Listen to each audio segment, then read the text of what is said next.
All right, it is a little past 9. It's time for us to begin.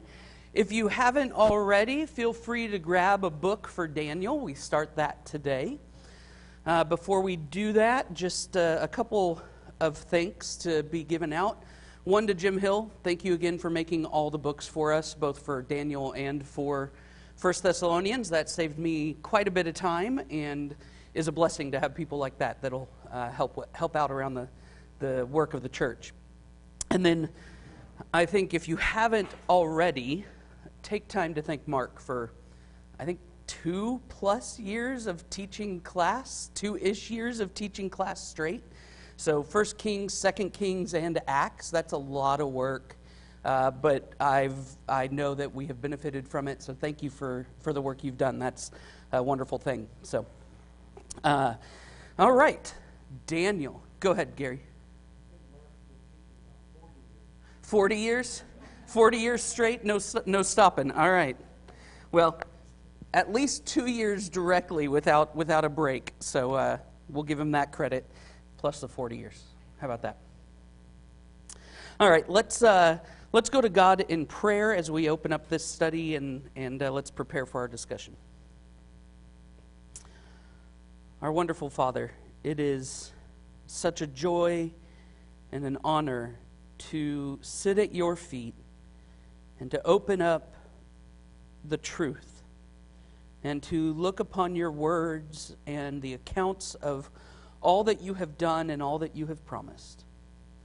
Father, as we enter into this study and look at your servant, Daniel, and all that he endured and the life that he led in service to you, help us to find encouragement and joy. Help us to be warned by the things that are written here, that we would be changed and that we would be drawn closer to you, and to see you in all of your splendor, and to see your mighty works, and to take comfort in the promises you have made. Father, we're thankful for you and your word. It's in your Son's name that we pray. Amen. All right. So we are in the book of Daniel.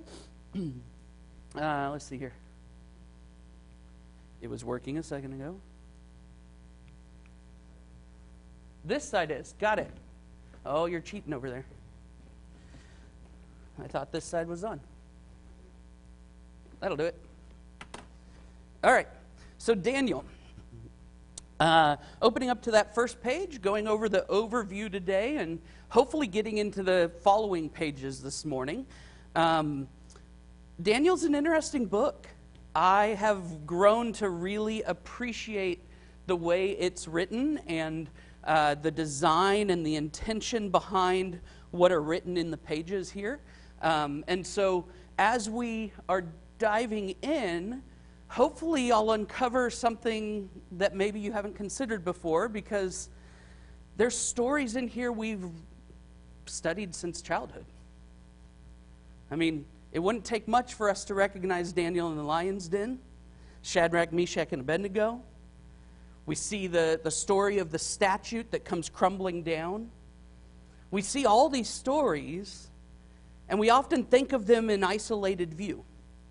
Look at this story, learn from it. Look at this story, learn from it. But there's more to be found in the book of Daniel, because they're all woven together in a really intricate way. And so I hope this morning to uncover that somewhat and help you to see that a little bit more clearly. Let's start by asking the question, though, who is the author of the book? Daniel. Well, mostly. Right? Daniel, mostly. If we go through the book of Daniel, we'll notice that a vast majority of the book is actually written in like this third-person narrative, almost like from an outside perspective. Not much of it is written from a first-person narrative, and yet we attribute it, as we do with many other prophets who speak or write in a similar fashion, we attribute the book to Daniel, okay? What we will see, we're just going to have all sorts of PowerPoint fun today. Last time, and then I'm going with just one screen. All right.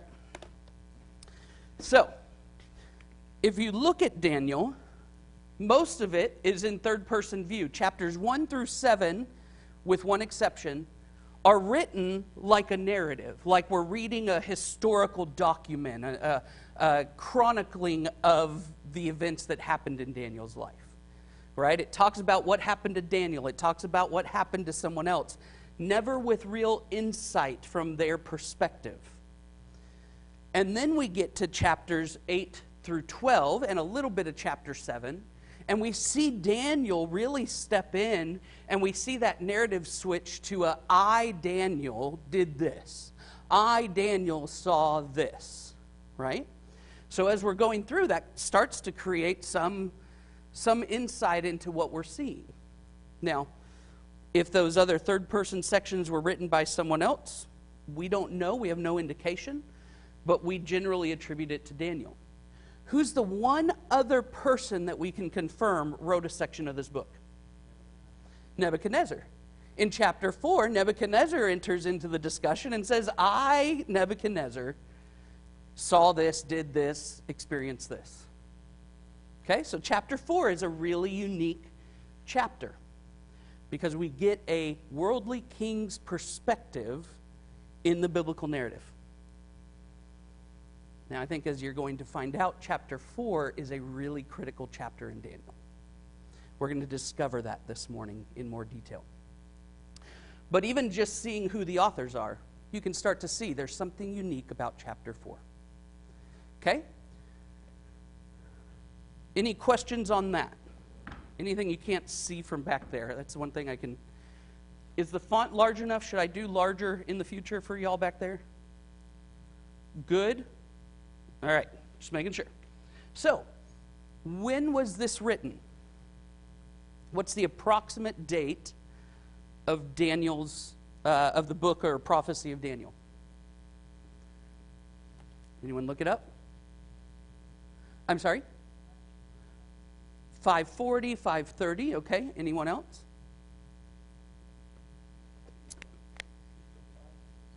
Someone says 605, 606. Well, as we read through Daniel, we get multiple points of perspective. Almost every chapter or section of the book gives us reference to a king and what year of their reign they were on the throne. And through looking at the historical records, we start to see things like Daniel chapter 1, and when Nebuchadnezzar captures Jehoiakim, Daniel chapter 1 and verse 1, as we open the book. This lines up to 2 Chronicles 36, 6 through 8, that reveals why they're being taken captive, right? Because Jehoiakim has done evil in the sight of the Lord. He has not done what is right. And if we look that up through historical record, we're about 605, 606 BC is when we get our first record within the book of Daniel.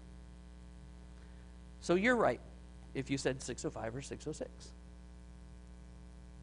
But you're also right if you said 530.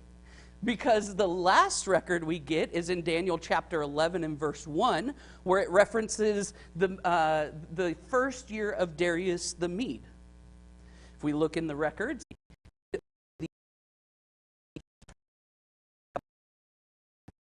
it is showing us one prophet, one servant of God through the book of Daniel, being seen in that Babylonian captivity.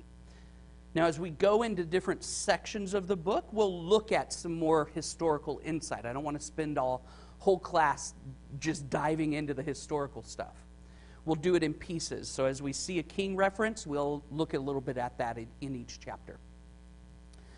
But what it does give us insight to is the approximate age of Daniel throughout the book. Roughly speaking, most people would consider him to be about 15 at the time of his captivity. He would be a young man of good stature. He would have been learned. He would have been known to have the right knowledge to be useful to the king of Babylon. And so he would have been taken captive in the first wave at around 15. And if we add the 70 years, by the time we get to chapter 11, Daniel is roughly 85 years old. Okay? It's an incredible insight to the life of a servant of God. Okay? Any questions up to this point? Anything you want to add? Okay. So from here, let's take a look at the general design of the book. So if you flip the page, you can go back and fill out those lines as you read through and as we discuss. But I want us to focus on this next page. You'll see a timeline at the top. We'll do the bottom half first. And look at the outline. If you were to guess the outline of Daniel, how do you roughly separate sections in Daniel in your mind? Anyone have a guess?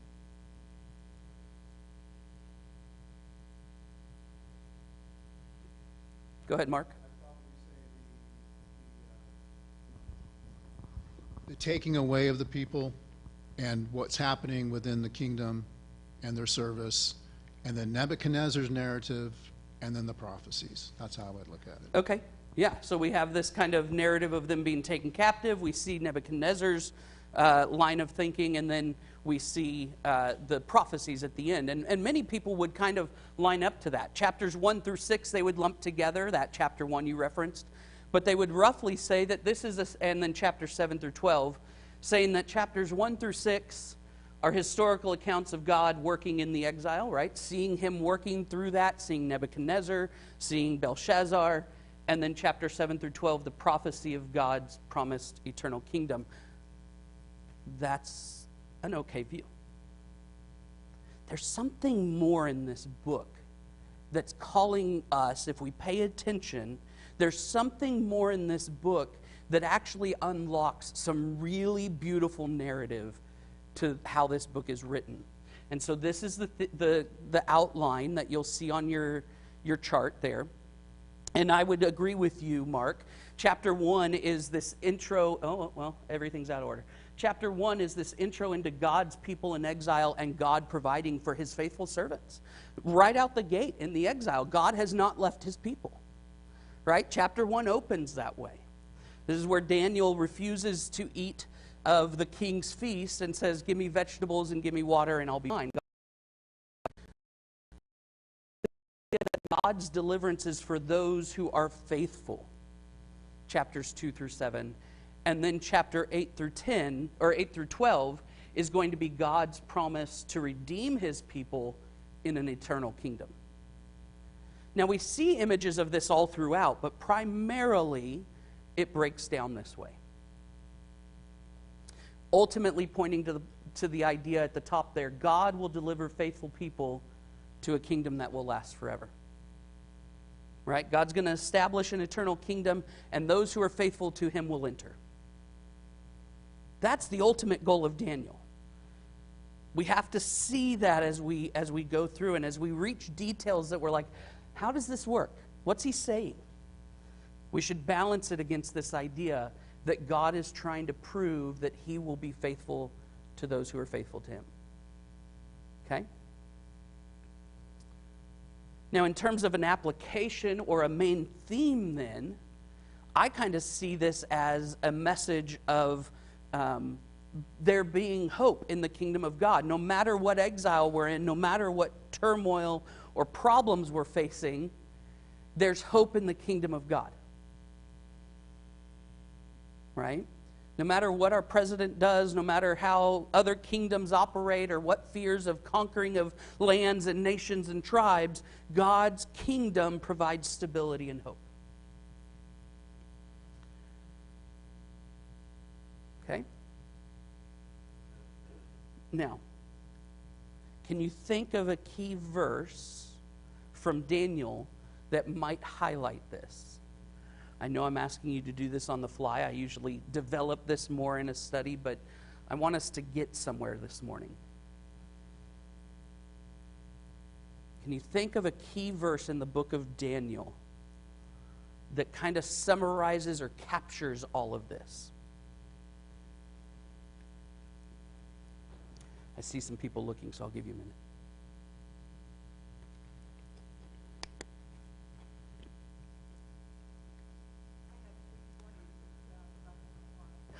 You have 220 written down, but you don't know why.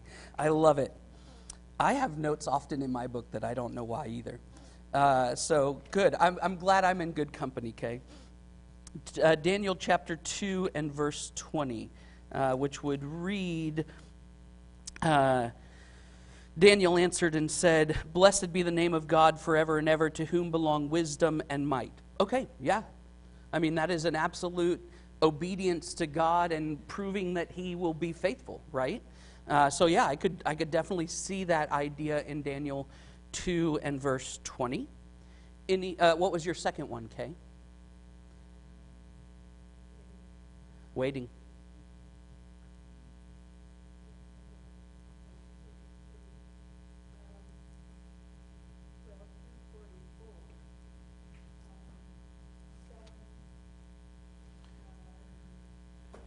So 2:44 says, "And in the days of those kings, the God of heaven will set up a kingdom that shall never be destroyed, nor shall the kingdom be left to another people. It shall break in pieces all the kingdoms and bring them to an end, and it shall stand forever." Yeah, that's another great one. Go ahead, Aaron. Chapter 7, 13, and 14. All these are good, not the one I had, and that by no means takes away the value of what y'all are pointing out. But 7, and you said 13 and 14, this here being from the perspective of Daniel, that I saw in the night visions, and behold, with the clouds of heaven there came one like a son of man, and he came to the Ancient of Days and was presented before him, and to him was given dominion and glory and a kingdom that all peoples, nations, and languages should serve him. His dominion is an everlasting dominion which shall not pass away, and his kingdom one that shall not be destroyed. Good. Absolutely. Steve? Daniel 3:17. We have there that Shadrach, Meshach, and Abednego answered the king and said, "O Nebuchadnezzar, we have no need to answer you in this matter. If this be so, our God whom we serve is able to deliver us from the burning fiery furnace, and he will deliver us out of your hand, O king." The hope and the confidence and the assurance that God will deliver. I'll tell you the one I was thinking of, because I do want to move on. There's a multitude of verses in here, and I love that you guys are picking them out so quick. Is this idea in chapter 4 and verse 34 when Nebuchadnezzar says, "I blessed the Most High and praised and honored him who lives forever, for his dominion is an everlasting dominion, and his kingdom endures from generation to generation." Even Nebuchadnezzar recognizes God's deliverance and his faithfulness and his dominion that will last forever and ever. Okay? As we go through this study, we're going to be seeing a lot of concepts and themes that are going to be repeated. Some key words that we might look for are king or kingdom, vision or message, endurance or endure, understanding, horn, beasts, God, gods, right? We're going to see all these ideas that are going to be prevalent throughout our study.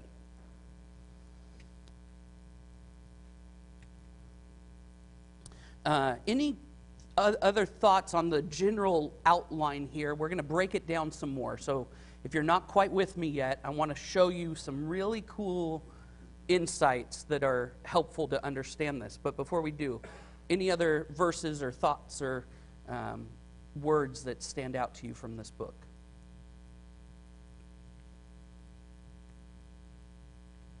Okay, this next section is one I've studied through Daniel a few times. I've presented it once before, and in the middle of that I found this next stuff. But go ahead, Dave, before we go on. One pops out right away to me in chapter 1. Okay. It said that Daniel what does it say? He could see all visions and dreams, had understanding of them all. Sorry. And right away, that's been made known. So that's what impressed Nebuchadnezzar. Yeah. And so that's something not to skim over, because God right away set him up for that. Right. Much like with Joseph, gave Yep. him the ability to interpret dreams and visions, and Daniel has that same idea. And that's what creates quite an impact on Nebuchadnezzar as we go through the story. Good observation. Thank you for that, Dave. All right. You'll see above this a timeline. Now, I'm not much of a history buff. I do not dig into dates and timelines a lot. That is not what my mind enjoys studying. But there's something important in Daniel to be seen. And it's this. It's not written in chronological order. That's why we get all the kings and the timelines that are written there. It's partly to root the story in reality, so we don't think it's just a story made up for us to learn from. No, these are actual events. But also, it's pointing out this is not a chronological rendering of what took place. And so as we go through the book, we can start to see chapter 1 takes place roughly 605 BC. That's where they are taken captive, they're besieged, taken captive, and we see the story of how they're being pressed on to assimilate to the Babylonian culture and how they defy that, right? So chapter 1 is looking at 605 BC. If we move on from there, chapter 2, as we see Nebuchadnezzar's dream, and is roughly 2 years later in 603 BC. Again, we can get this detail because, as we'll see, the kings that are listed in the year of their reign. Doesn't take on too much yet in terms of being awe-inspiring as a timeline. But we have chapter 3 taking place, the fiery furnace, in roughly 590 BC. So some 13 years after Nebuchadnezzar has a dream, then we see Shadrach, Meshach, and Abednego tested. By then, they're nearly 30 years old. Right? When they go into the fiery furnace, they're nearly 30 years old. As we continue, chapter 4, we see in roughly 580 BC, the Nebuchadnezzar's rise and fall. We see him, fall and rise, I think is, yeah. We see him on his throne, and the vision comes, the dream comes. He doesn't pay heed, and so he falls from glory. He's thrown out into the wilderness, and then a year later, he comes back and is put back on the throne. But that story takes place roughly 580 BC. Now, chapter 5 and 6 jump clear to the end, nearly the end, of the timeline. And that's when Belshazzar dies and we see Daniel in the lion's den. That's 539 BC. How old is Daniel at this point? He's roughly 70 years later, so roughly 85 years old. If he came into exile at 15, by the time he goes into the lion's den, he's nearly 85 years old. That's pretty old to be tested in that way. But it brings a new perspective. This is not a young Daniel sitting in the lion's den. Chapter 7, a mere 10 years before that, Daniel has his first dream. At least recorded in the book of Daniel. We see Daniel's first dream in roughly 549 BC. Okay. Chapter 8 is Daniel's second vision in 547 BC.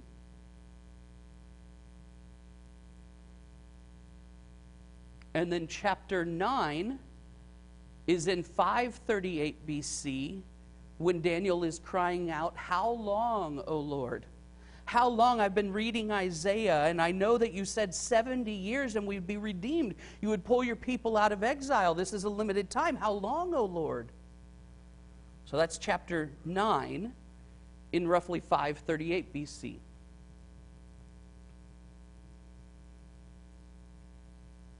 And then chapters 10 through 12 all work together and are part of Daniel's third vision, and that happens in roughly 536 BC. Okay? So instantly, hopefully, if we were more knowledgeable about the kings and kind of would go, "Oh wait, that's out of order," we should be thinking at this point, then why did Daniel write this, or why was it written in this order? If it's not chronological, then what's the purpose? But lining it up chronologically actually helps us out some with that answer. In that, if we start plugging in a couple of historical dates, I think you'll quickly make some conclusions and draw some interesting observations. We have Jerusalem destroyed in 587 BC, so that's a number of years into the 70-year captivity and exile. So just to give you that perspective, we're nearly 20 years after captivity starts, and then Jerusalem is destroyed. It will later have the temple rebuilt in 532 BC, so well after Daniel's prophecies and dreams and visions. But I think this next one is actually the one that really had me thinking, what is the purpose of Daniel? Because in 538 BC, following this timeline, roughly the same year that Daniel cries out, "How long, O Lord?" Zerubbabel leads 42,360 people back to Jerusalem, and you can see that in Ezra 1 and 2, or Nehemiah 7 and 8.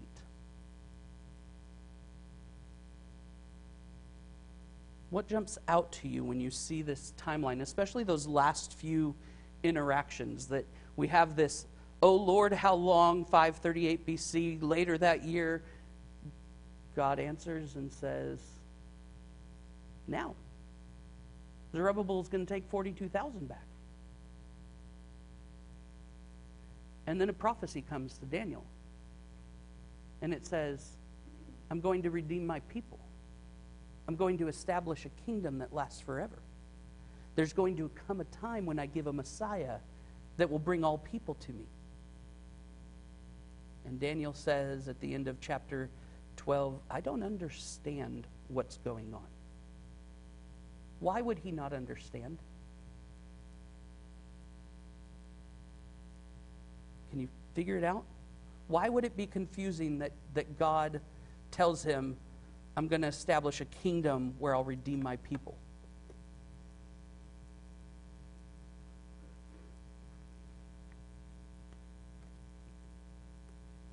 Go ahead, Mark. I see this. For me, this is a transition to the Christ. Okay. This is showing God is not a God of Israel. He is everybody's God. He's making that very clear. Yeah. He converts Nebuchadnezzar, the king, Right. who comes from the east when Jesus is born, but the people who know this, that this is going to happen. And that's how I see everything. Yeah, and we have the backward-looking perspective to be able to say, we see the Messiah, we see how this has the prophetic language. For Daniel, though, he had cried out, "How long till you redeem your people, God?" And God redeemed the people. And then God says, "But I'm going to redeem my people and establish a kingdom that lasts forever." Daniel's going, "Wait, didn't you already do that? I thought you already did that, God. I've seen people go back to Israel. I've seen the work you've already done. I don't understand." And to Mark's point, Gabriel at the end of chapter 12 is talking to Daniel and says, "Seal up the scroll. It's not for you to understand now. It's not for you to talk about now. I will let you know when to open the scroll." Just a second, Dave. And then, when's the next time we see Daniel? Or we see Gabriel? We see him in Daniel, and then we see him in Luke. The next time we see Gabriel coming on scene and declaring something, as he did to Daniel, is at the birth of John, or the prophecy of the birth of John. Comes to John the Baptist's father and says, "The time has come." This book has critical importance to us understanding who the Messiah is and what he's here to do. Go ahead, Dave. Confused a little bit about the timeline. Sure. But I know that in Jeremiah 31 and 32, it talked about Christ coming with a new covenant and not the old one and that sort of thing. Sure. So that was written before Daniel. Daniel says he can't understand. So can you shed some light on that?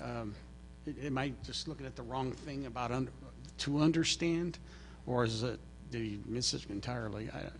Yeah, so I think we have to keep in mind there's limited insight going on during this period. We have Daniel, Jeremiah, Lamentations, and Ezekiel are the only books written in the 70-year prophecy, in the 70 years of exile. They're written and they're very separated, right? These aren't books like we would think of in the New Testament where the letter's going out and go read these things to everyone. So we don't know if Daniel had insight to Jeremiah or to some of these other things. Now, all that I'm pointing to in this, though, is I can understand Daniel's confusion. God, I've seen you already start the return. What do you mean you're going to redeem your people? Haven't you already done it? So I don't know that it's necessarily him having confusion against another prophecy. It's the struggle we see the Jews have in the New Testament. I thought we're a physical nation and you're going to redeem us physically, but you're saying, even though I've seen the physical redemption, there's more redemption coming? I don't understand. So that's part of what I just want us to kind of have that in mind as we get into the study. And we can, as we get to those books or the chapters later in the book, I think we can dive deeper and have more context for it. But I'll keep that in mind as we go through. Go ahead, Mark. He, as a young man, may not have had access to the king where the prophet would have been doing these prophecies. Sure. If he's that young, he may not have just had access. Yeah, and in fact, chapter 1, you see that he doesn't have access. But by the time he's chapter 10, 11, 12, he's 85. Yeah, I mean, when he's living in Israel, in Judah still, or wherever he was living. Gotcha. Because he was of noble lineage, but it doesn't necessarily mean that he was there when the prophecies were happening, that he should have known these things. Okay. All right. So let's get back to, we see this chronological outline, right? If we were to put it in chronological order, it's this. But this is not the order that it's written in. This isn't the order it's recorded for us. So go to your next chart, and we'll start diving into this. This is something I found in some of my studies and recreated because I think it's very helpful for some of us who are visual in nature, okay? It helps to visualize the outline of the book a little bit differently. So as we go through, we're just going to start adding the chapters and kind of the same overviews that we had on the timeline. So we're wanting to map it a little bit differently. And ultimately, we have chapter 1 and a testing against the food and assimilation, or this is when he comes into captivity and they're being asked to eat the food of the king. So we have a testing here in chapter 1 of Daniel and Shadrach, Meshach, and Abednego. Then you jump up to this first column, and chapter 2 is the king's dream, right? And that's when we see Nebuchadnezzar's first dream. Chapter 3, we have the fiery furnace, right? Shadrach, Meshach, and Abednego are tested and thrown into the fiery furnace. Chapter 4, we have Nebuchadnezzar's pride on display, a testing of Nebuchadnezzar. Will he submit to God or will he not? And it doesn't look good at the beginning, does it? He gets thrown down pretty hard. In fact, it says that he ends up looking like a wild beast, which plays into the prophetic language of chapters 7 through 12, that beasts are a representation of worldly kings. So we have Nebuchadnezzar already showing that by chapter 4 before we even get to the prophecies later in the book. Okay, chapter 5, what happens there? Just shout it out. What happens in chapter 5?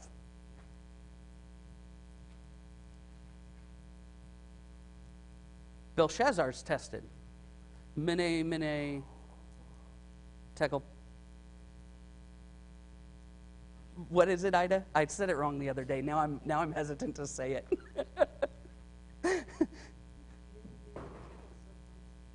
Mene tekel farson. Use farson. All right. So this is that handwriting on the wall, right? A warning to Belshazzar. Obey, submit, or death. Well, he dies, right? In that moment. He's gone. What happens in chapter 6? New king, big picture thing that happens. This is the story we all know. Daniel in the lion's den. This is it. Daniel in the lion's den, chapter 6. Chapter 7, what happens?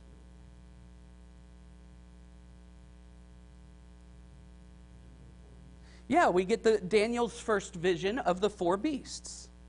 Here we have a vision of the 4 beasts. We'll talk about the importance of that here in a moment. Chapter 8. Daniel has another vision. Do you remember what this one's about? A ram and a goat. Yes. So a ram and a goat are representative of 2 kingdoms. So what we do is chapter 7, we have a broader landscape from Babylon to Rome. And then we see in chapter 8 a look at just 2 of the kingdoms in that grand landscape. Okay? So he hones in a little bit, gives more detail. But we have Daniel's vision there. Chapter 9. What happens?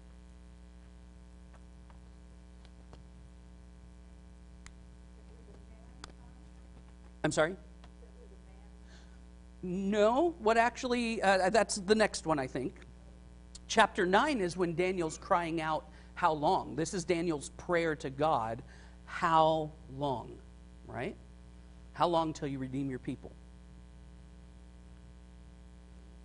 And then chapter 10, the man comes. Daniel has his 3rd vision. And this is a vision or a promised escape, a promised refuge, a promised redemption, if you will. All right?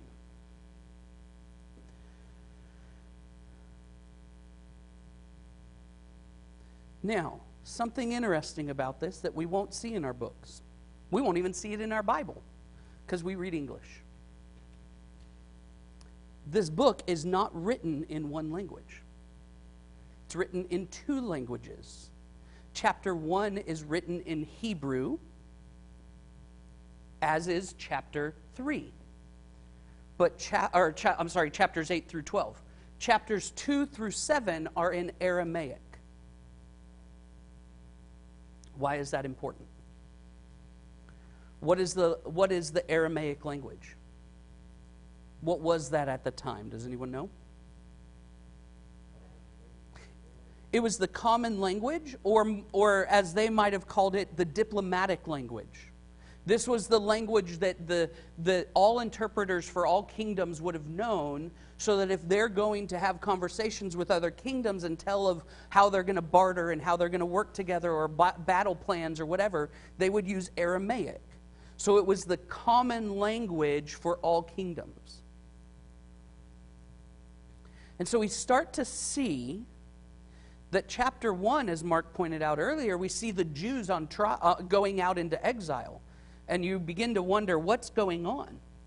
And then he switches chapters 2 through 7 into Aramaic, and it becomes this message that whatever's going on in this section should also be understood by the whole world.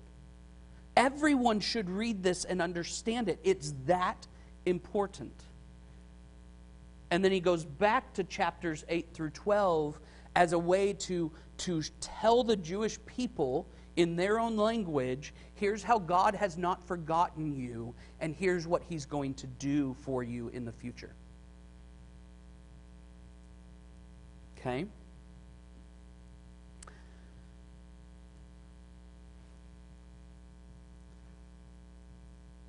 Questions up to this point, or any observations you see here?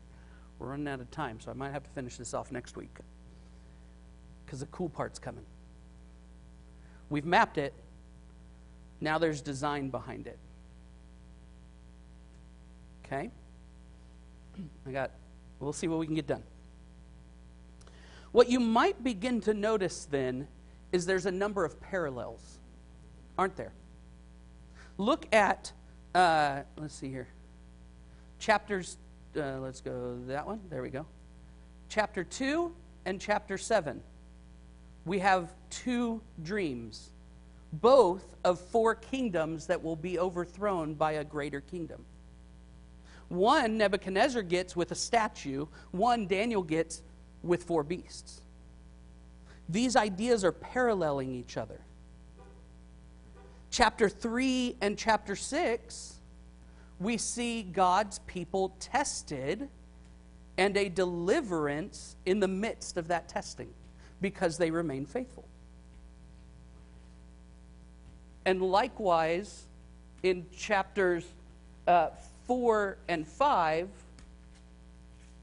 you see the pride of Nebuchadnezzar and Belshazzar put to the test. You see God testing the physical kings of the kingdoms. Right? He gives them warning. Will you pay attention? And so, do you remember when we were in Esther just a couple weeks, Esther a couple weeks back, and I talked about a chiasm, which is the idea that when the narrator or the way that this is written focuses on a central point. And so we have these 2, the first and the last of this section are lined up. The next 2 are lined up. And then the final 2 are lined up. That means there's something right here in the middle that the author's pointing to. There's something here in the middle that they want us to see. What is it? What happens at the end of chapter 4?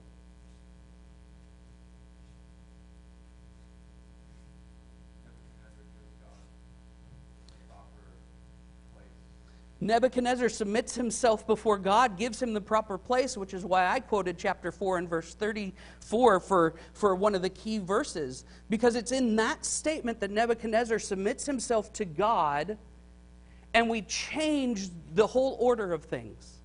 And we see that even a worldly king can be redeemed. This would have been beyond the Jewish mentality. This is not fathomable. They are not one of us. And yet God is putting on display that Nebuchadnezzar's humility leads to his restoration. Now, fun fact. There's over 11 different chiastic structures throughout the book of Daniel. Almost every chapter is written so that as we read, there's a central focal point, a turning point in the narrative that highlights something we're supposed to understand, with very few exceptions. So as we go through our study, we'll take a look at those. There's one other that we'll look at next week as we kick off and start chapter 1 next week. Hope this was helpful.